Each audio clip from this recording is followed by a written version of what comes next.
Let's go ahead and get started. And you please feel free to ask questions throughout this session at all. It is being recorded, so you can always get back and connect with this recording. But my name is June, and I'm in the Career Services office here. This workshop is scheduled for 1 hour. I don't think it's going to probably go that long, but I'm happy to answer any questions that you all might have as we go through this session. So first of all, I guess what might be helpful for me is if we could go around and just let me know maybe your year in school, what program you're in, and if you want to tell me about kind of when you hope to start grad school or which program you're interested in grad school, that might help me too. And then I've got some information to go through. How many of you attended the session last week? Were any of you, did you join Carrie last week in the session one? No problem. Okay, so we've kind of set these workshops aside so that they're standalone. If you went to the one last week, you got great information from her. If you're attending this week, I'm going to cover just different information about actually applying to graduate school. We're going to cover things like the timeline to keep in mind. We're going to cover what are the pieces of information, what all might be included when it comes to admission to graduate school, how to research different graduate programs, when to start a grad program, when is the timing correct, and just any other questions that you might have. Be happy to answer those kinds of things. I'm with Career Services here on campus, and we're in the union in the lower level. After this session, we also do virtual student appointments all semester long and all year. Let me admit a couple more people here. And so if you want to follow up with Career Services, feel free to do that. Thank you, guys. All right. So let's just go around just once around. If you could tell us your name and when you hope to start graduate school and what program you're looking at, that would be very helpful. So anybody can start. I'll start. Awesome. My name's Carly. I'm a senior this year. I'm hoping to start graduate school the semester after I graduate, because if I take a break, I probably won't go back to school. I'm hoping to do I want to apply here and then another school in Olathe for clinical mental health counseling. Great. Okay, very good. I can go next. Yep. My name's Marcy. I'm like halfway through my junior year, so I can graduate in December of next year.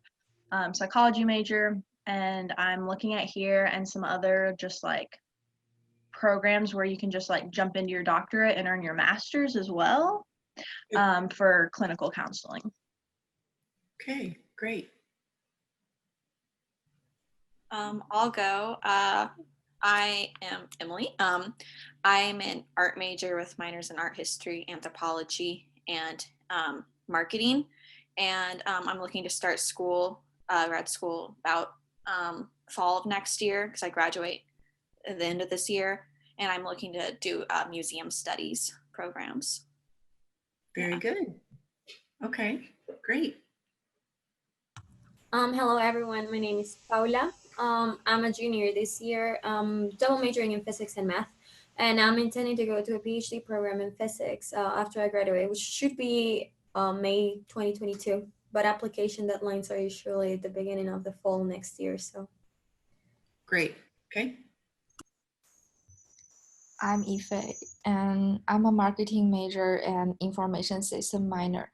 And this year is my junior year, but I plan to graduate in May next year. So I plan to start my graduate school like the fall next year. So okay, some information here. Good, thank you.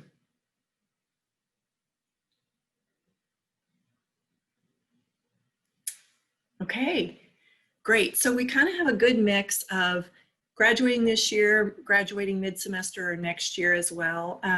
None of you are too late. That's a good time to start looking and becoming involved. So I'm going to go through some slides today and just talk through really the process for timing, things to look for when it comes to graduate programs. And again, I can answer any questions that you might have specifically. But as I mentioned, Career Services also meets individually with students to talk through this whole process as well. So if you want to follow up, and you can schedule an appointment with our staff in your Handshake account, just click on schedule appointments, and then pick the date and time that works for you. All of our appointments, as you can imagine, are virtual, but we have about 4 to 5 folks on staff here that can meet with you individually.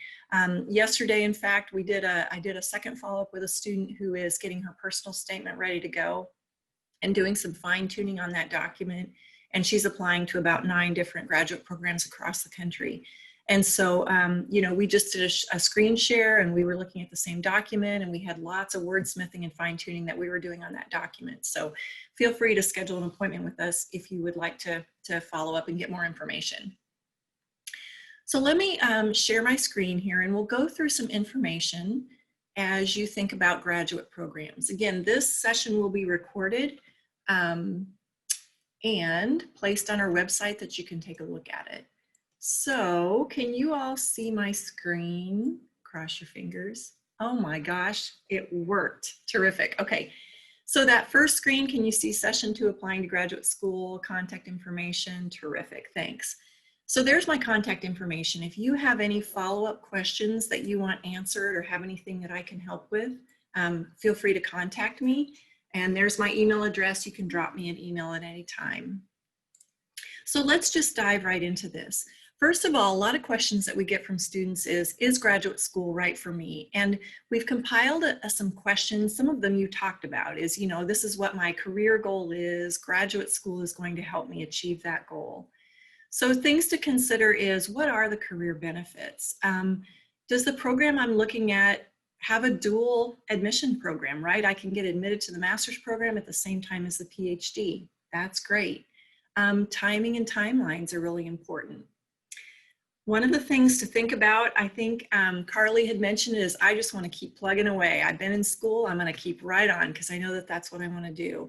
That might be you. I would encourage you to really carefully listen to that voice that's saying, hey, the timing is right for me. This is the time. I'm already broke, right? I've been paying college. I'm in college. I don't have a lot of income at this point. I'm just going to keep plugging away. However, some of you might say, I'm not sure the timing is right. I really want to go out. I want to take a break from school. I'm really burned out on school. I've had enough. I need to go out and join the workforce right now, earn some money, and it's possible your employer will actually pay for that education later on. That might be you. That means the timing right now is not correct, right? So you want to carefully consider what your goals are and when the timing is best for you. Certainly you want to talk about cost. As I mentioned, some employers will actually fund you to go to graduate school. You need to have clear goals. So graduate school is different from undergraduate in that you are very focused on the program that you've chosen when you go on to graduate school. So what you want to think about is, do I have a clear plan for graduate school? And do I know what I want to do with that graduate training? If you are not clear on that, I think you want to spend some time talking to those people around you that can help you answer that question. Because graduate school is not for the faint of heart, for sure. Once you start a graduate program, you have to be fully committed to it. You have to enter the program with your goals in mind and a pretty clear intention of why you're going to graduate school, because it's pretty tough. It's quite rigorous. You also need to have clarity on the program that you're choosing. So in marketing, for example, I think one of our examples of programs was marketing. There are many different tracks that you can follow when it comes to marketing. It's a pretty broad field, but many graduate programs have specialty areas built into their program. So you want to carefully think about, am I pursuing social media marketing? Am I pursuing e-commerce? Am I pursuing strategic marketing? You want to think about those specific concentration areas before you go back. You want to think about your fit with the program. You know, do I want a very large D1 graduate program? What location am I thinking about? You want to think pretty carefully about those things. And you've got other things on your list too that are important to you, other criteria that you're considering. Really kind of the worst reason to go to graduate school is, I can't find a job. I'm just going to duck right back into education, but you're not really sure what your career goals are and you're not sure why you're going. I think that's one of the worst reasons to go, because you're not going to be invested in it. It's going to be pretty hard to be motivated. Okay.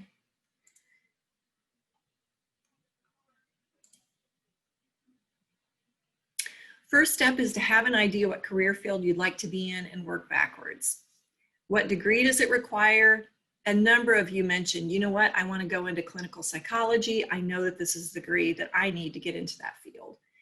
Do graduate degrees lead to more employment, promotion opportunities in the field? And a graduate degree is not always your best option.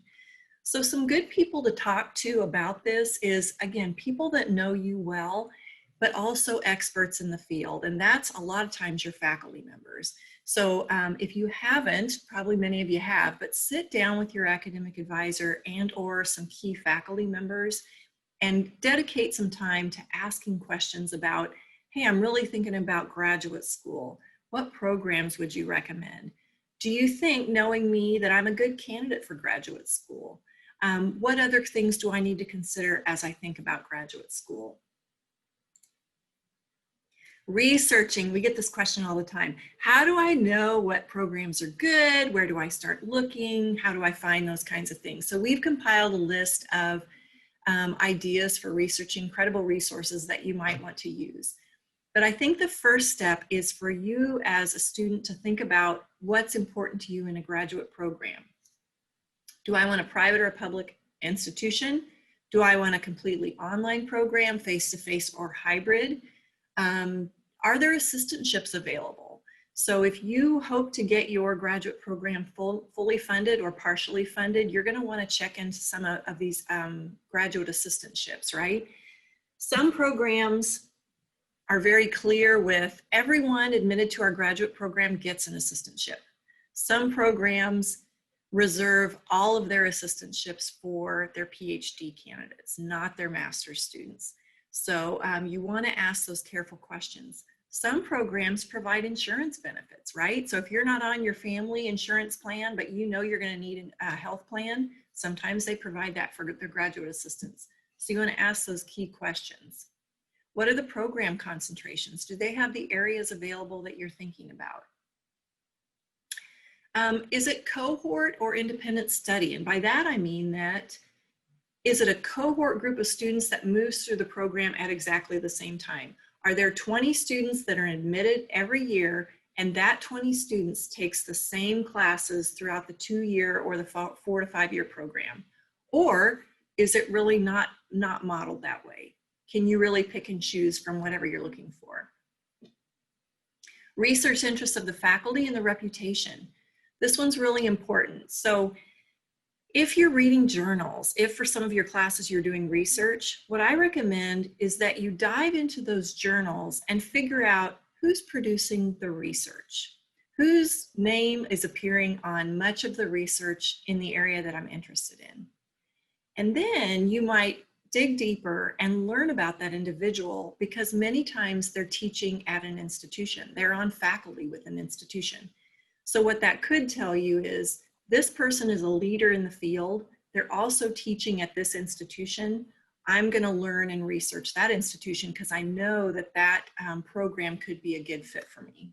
I don't mean to interrupt, but yes, on my screen, my slide is still on the first slide. I don't know, because it sounds like we've moved to a couple other slides, but mine's still. Yeah, I was about to say the same. Sorry. Yeah. Thank you. Sorry. No problem. Let's see if we can get that correct here. Thanks for letting me know. Okay, can you see the researching slide now? Yay. Okay, thank you. I appreciate it, you guys. All right, so in addition to the researching faculty members, is it thesis or non-thesis? So when I was looking at a graduate program, that made a difference for me, right? If I had done extensive research, then a thesis was not quite as scary to me, maybe in a graduate program, but that's a comparison point for a lot of people. Early start programs, as we mentioned, early admission programs. I'm admitted to the master's degree, and then I'm also admitted to the PhD program. Some of you are looking at that. That's terrific. Cost of attendance, right? Did you know that you can actually get financial aid in graduate school? Some people didn't know that. So you can still apply for financial aid at the graduate level, which is great. Testing and admission requirements. Does it require an MCAT, an LSAT, a Miller's, a GRE? What kinds of entrance exams are required? That might be a point of consideration for you. All right. Now, did you guys move to the next slide, online resources? Awesome, we're in good shape.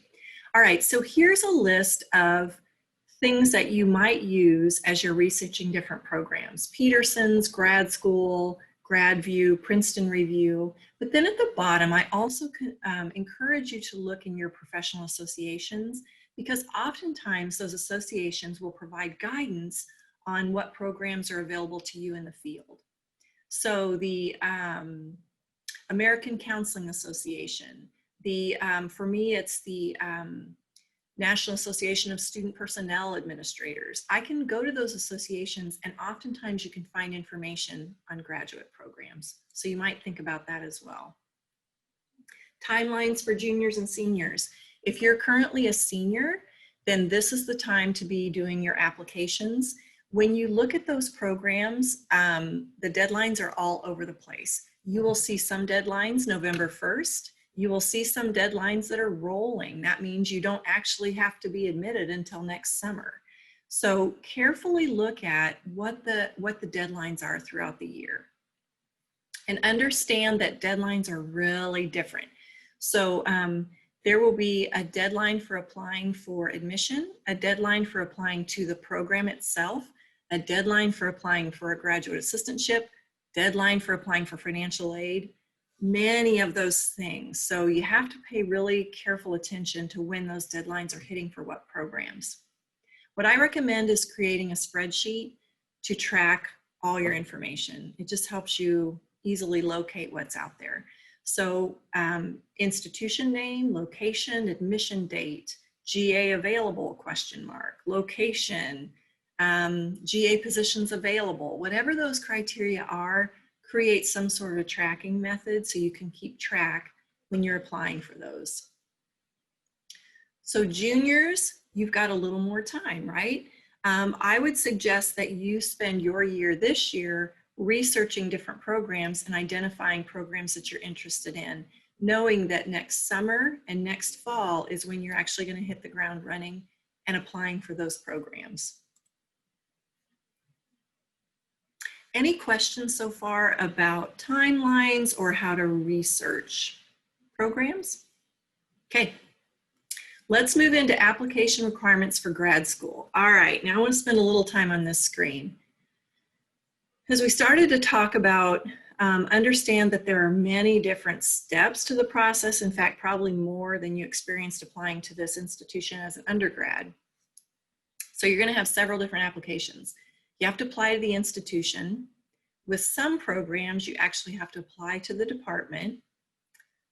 You may have to apply for assistantships and scholarships separately. Again, FAFSA is a separate application. Your entrance exam results are another piece to keep track of, just like you did with your ACT or SAT coming to Emporia State. Transcripts. So this gets pretty costly, right? When it's $8–10 a pop to send out your transcript. That's why in the beginning, when you're researching programs, you might consider narrowing it down to even 5 or 8 programs once you've done your research and really hit the ground running on those 5 or 8 programs, because this can really add up. The cost can really add up. Some programs will require a portfolio. If you're in the fine arts particularly,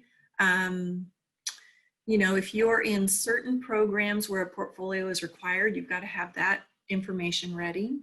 Letters of recommendation. So we're going to see some differences here among programs. Some programs will require your your writers to actually write letters on your behalf. Some programs will just ask you for the names of your reference writers and send them a link to a survey or reference sheet to fill out online, and then it goes back to the program. My biggest piece of information is make sure you've got your recommenders lined up early and that you've asked permission and you understand that they're providing a positive recommendation for you. I can't tell you how many times students have not gotten into programs, and then we go back and we talk to our reference writers, and actually they haven't been giving positive references on their behalf. So it's important to know that before you stick your neck out and you apply to these different programs. You have to have a good relationship with the people that are recommending you, and you need to have a good idea that yes, that they can provide really good insight for me. There's also something called a personal statement or letter of application, letter of intent. Have you guys seen something like this? It's like, what is that, right? An essay. It's called a number of different things.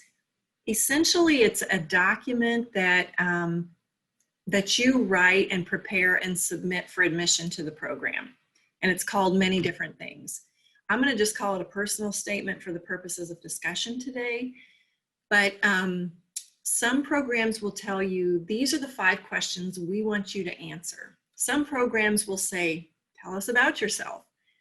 Some programs, there's just an online survey and you have a text box with 500 words. That's all the room you get. So in your research, you've got to be clear on what is it that they're asking for.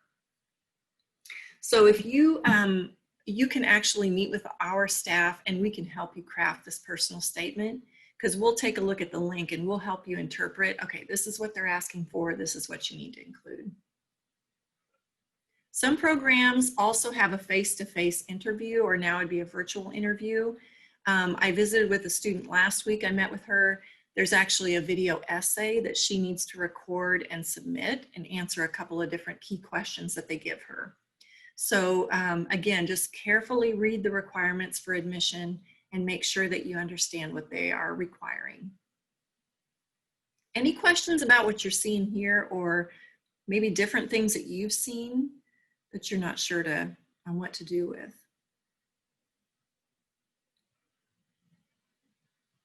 Okay.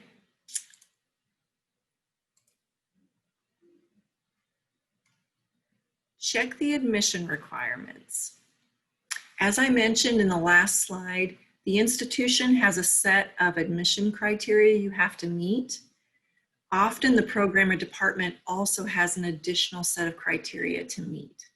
So again, read very carefully both deadlines for the institution and the program, as well as admission criteria. Okay, so the GPA might be 2.5 in the last 60 semester hours of study for admission to the institution.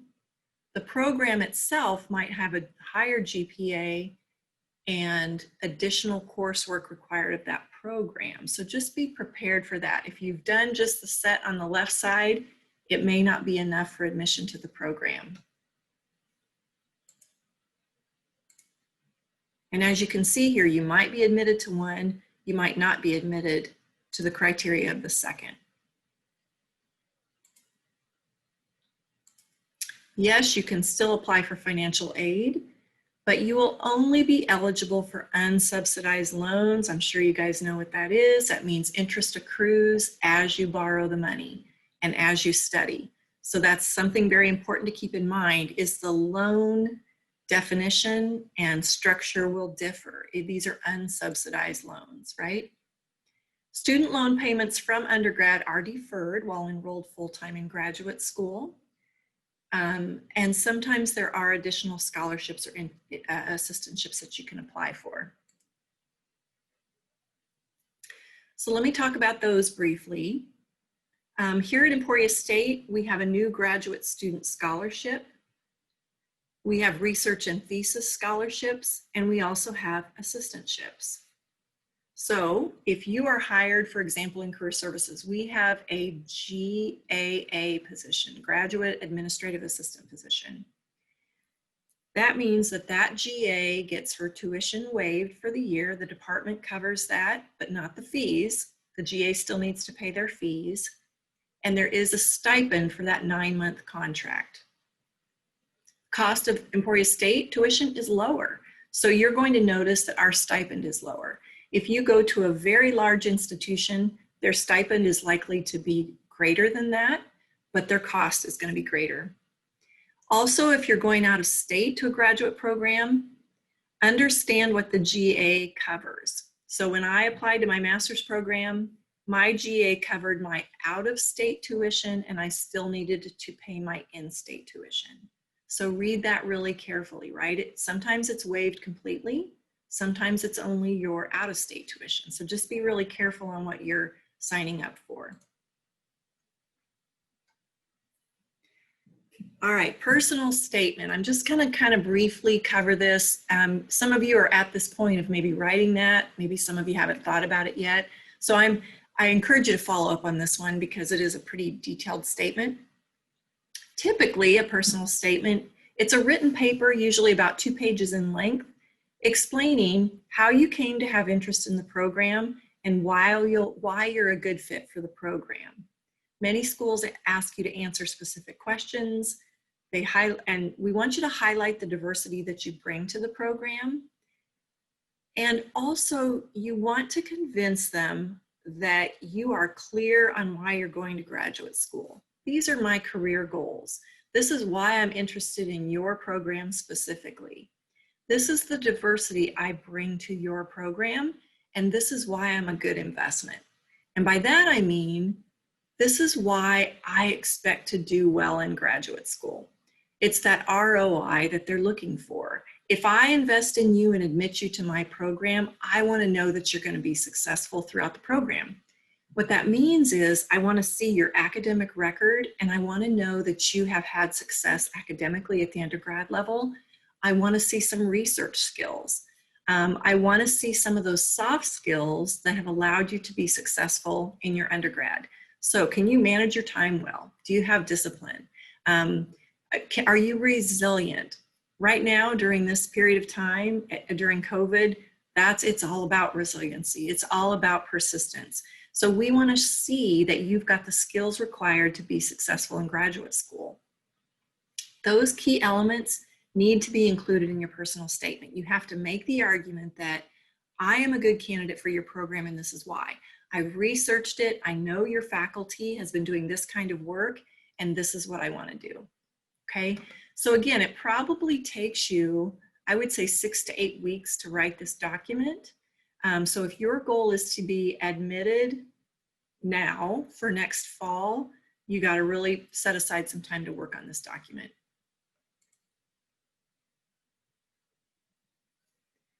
All right, you probably have heard the term CV or curriculum vitae. It is different from a resume. So if you notice that the program is asking you to submit a CV instead of a resume, you need to schedule an appointment with Career Services and we will explain to you what the difference is and help you craft that. So a CV is oftentimes much more detailed than a resume. If you talk to your faculty members, their CVs might be anywhere from 15 to 20 pages in length. This is a very long document that is comprehensive and it captures all of your information. Now, as an undergrad, yours might be 2 pages in length rather than 1. It just depends on your experience. But if you see CV pop up, you want to get some help crafting that document because it is quite different. If you go into Handshake in the Resources tab, you're going to see a timeline for juniors and seniors, and you're going to also see guidance on personal statement and guidance on writing your CV. Okay, so you might check that out. Entrance exams. So I don't know if anyone has taken an entrance exam yet, but if you notice that a program requires one of these main entrance exams, you don't want to sign up and take it on Saturday, right? You don't want to take it just like that. This is something that takes preparation. And I would recommend that you purchase practice guides, study guides, and you also allow yourself probably 8 weeks to prepare for an entrance exam, sometimes more. Sometimes students will take 3 to 4 months to prepare. It will cost anywhere from $150 all the way up to $500 to sit and take that exam. So you want to prepare, you want to allow yourself plenty of time to practice and do practice exams so that you're ready to hopefully just take this exam once.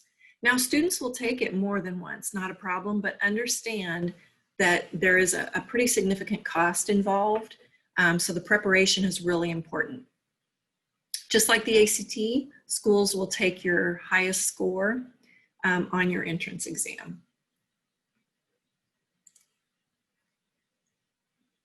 Okay, and as I mentioned, Career Services can help you through appointments to actually get a number of these documents ready. If you need help researching different graduate programs, yesterday I had an appointment with a student. That was really his goal, is this is the program I'm looking at. I don't really even know where to start.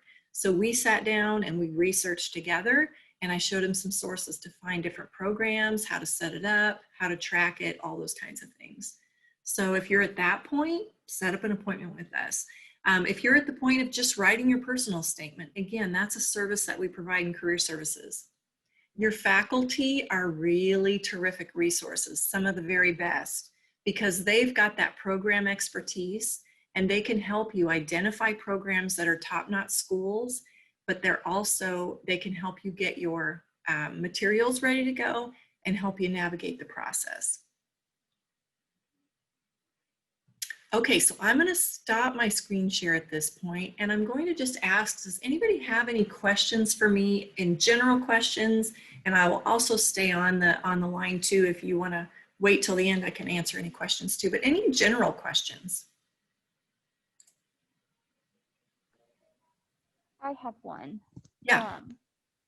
So when it comes to our references, do these need to be like professors, or should they be professional relationships, like our previous employers or those that are working in the career field that we know? Yeah. Who should our references be? Great question. Yeah, I like your idea about diversity, because different folks have different connections with you and they represent a different skill set. Anywhere from 3 to 5 references. Typically they ask for 3 references. And so for sure they want to see someone who can speak to your academic ability. And possibly that person can also talk about your research ability if it's a faculty member. If you have someone that can speak to your work ethic, which would be a supervisor or employer, that's an excellent one to add on. And then third, a character reference is very good. And again, sometimes that can be someone in the field that maybe has hosted you for an internship, or they have worked with you professionally. They can represent another set of skills. It's okay to have 2 faculty members and 1 employer. But for sure, that's kind of a good sampling of who should be on that list. Thank you. Yeah. Other questions you might have? Does the Emporia State grad program, do you guys require entrance exams? It depends on the program, I believe. Let me think about that for a minute. I wish Carrie was kind of on the list. She did last week's session and she could answer that question for sure, but I'll tell you who you can contact is Carrie Jackson. Have you met her before? I have not. Okay, so Carrie Jackson, she's in the graduate school here at Emporia State, and she gave last week's session, grad school session 1, and then I'm giving the second one. So I would just drop her an email and ask her that question, and she would know for sure. Okay, thank you. Sure. As you're thinking too, just to recap kind of what we talked about today, is that the timing is really important in terms of, is it the right time for me to go to grad school? And for me, what was helpful in that decision was to talk to people in the field and talk to my faculty members. And they really helped me figure out when the best time would be. So I worked full time for about 3 years till I could really figure out why I was going back to graduate school. And then I knew the timing was right. But people helped me figure that out. I was just able to talk to people and they said, you know, here's the pros of going now. Here's the cons of going now. This is why I see it would be a good time for you to go. So I would encourage you to reach out to those people that are close to you and know you pretty well and ask those kinds of questions. Also understand that deadlines are really critical, and there's many different documents that you need to submit and many different steps in the process. You can be admitted to the institution, but not to the program. So those are often two different steps or processes in the process. And then finally, if you have any follow-up questions, reach out to your faculty for sure, but career services, that's one of the key services that we provide here too. And you can just schedule an appointment through Handshake. And again, my email is jcoleman@emporia.edu. You feel free to drop me an email if you have any follow-up questions after today too. But if you don't, I want to say thank you for attending. I know it's in the middle of the day and it's in the middle of all these other things that you have going on. So I appreciate your time. I hope a little bit of it was helpful, and feel free to reach back out if I didn't answer your questions. Okay. All right. Have a good week. Thank you. Thank you. See you later. Thank you.